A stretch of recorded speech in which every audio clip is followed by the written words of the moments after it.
வணக்கம் ஃப்ரெண்ட்ஸ், இன்றைக்கி சீனி அவரைக்காய் வச்சு நம்ம ஒரு சூப்பரான சைடிஷ் தான் செய்ய போகிறோம். இப்போ எப்படி செய்கிறதுங்கிறத பார்க்கலாம். குக்கரில் 1 டேபிள் ஸ்பூன் அளவுக்கு எண்ணெய் சேர்த்துக்கலாம். தாளிக்க கடுகு, கொஞ்சமாக உளுந்து சேர்த்துக்கலாம். கடுகு நல்லா வெடித்த உடனே ஒரு பெரிய வெங்காயம், ஒரு தக்காளி, கொஞ்சம் போல் கருவேப்பிலை சேர்த்து ஒரு 2-3 நிமிஷம் நல்லா வதக்கி விட்டுடலாம். இது கூடவே நம்ம கழுவி நறுக்கி வச்சுருக்கிற சீனி அவரைக்காயை சேர்த்துக்கலாம். குக்கரில் சமைக்கிறதுனால நம்ம வெங்காயம், தக்காளி அது கூடவே சீனி அவரைக்காயும் போட்டு ஒன்றாவே வதக்கிக்கலாம். இந்த மசாலாவுக்கு எண்ணெய் கொஞ்சம் அதிகமாக இருந்தால் தான் நல்லாயிருக்கும். அதனால தான் 1 டேபிள் ஸ்பூன் அளவுக்கு எண்ணெய் சேர்த்துருக்கோம்.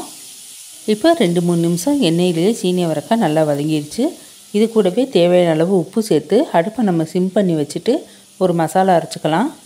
நம்ம அரைக்க போகிற மசாலாவுக்கு ஒரு அரை பெரிய வெங்காயம் எடுத்துக்கலாம். அது கூடவே காரத்துக்கு தேவையான அளவு மிளகாத்தூள், கொஞ்சமாக மஞ்சத்தூள், கறி மசாலா தூள் 1 ஸ்பூன் சேர்த்துக்கலாம். 1 டீஸ்பூன் சோம்பு, ஒரு 2-3 வெள்ளைப்பூடு வச்சு நல்லா நைஸாக அரைச்சி எடுத்துக்கலாம். அரைச்ச மசாலாவை நம்ம வதக்கிக்கிட்டு இருக்கிற காயோடு சேர்த்து நல்லா வதக்கி விட்டுடலாம். இன்றைக்கி நம்ம 1/4 கிலோ சீனி அவரைக்காய்க்கு இந்த மசாலா சேர்த்துருக்கோம். இதை விட இன்னும் கொஞ்சம் ஜாஸ்தியாக செய்கிறதா இருந்தால் நம்ம அதுக்கேற்ற மாதிரி மசாலாவை கூட்டிக்கலாம்.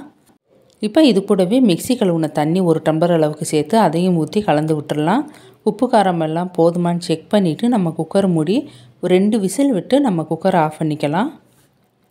இப்போ நம்ம குக்கரை ஓப்பன் பண்ணிவிட்டு அதில் எப்படினாலும் கொஞ்சம் தண்ணி இருக்கும். அந்த தண்ணியெல்லாம் வற்றுற அளவுக்கு நம்ம அடுப்பில் வச்சு நல்லா கலந்து விட்டுடலாம். தண்ணியெல்லாம் வற்றி லேசாக எண்ணெய் பிரிஞ்சு வர்ற சமயத்தில் நம்ம அடுப்பை ஆஃப் பண்ணிவிட்டு வேறு பாத்திரத்தில் எடுத்து வச்சிடலாம். இந்த சீனி அவரைக்காய் மசாலா சப்பாத்தியோட, சாதத்தோடலாம் ரொம்ப சூப்பராக இருக்கும். அதுவும் தயிர் சாதத்தோடலாம் சாப்பிட்றப்ப ரொம்ப நல்லாயிருக்கும். நீங்கள் இதே மாதிரி ட்ரை பண்ணி பார்த்துட்டு எப்படி இருந்துச்சுன்னு சொல்லுங்கள்.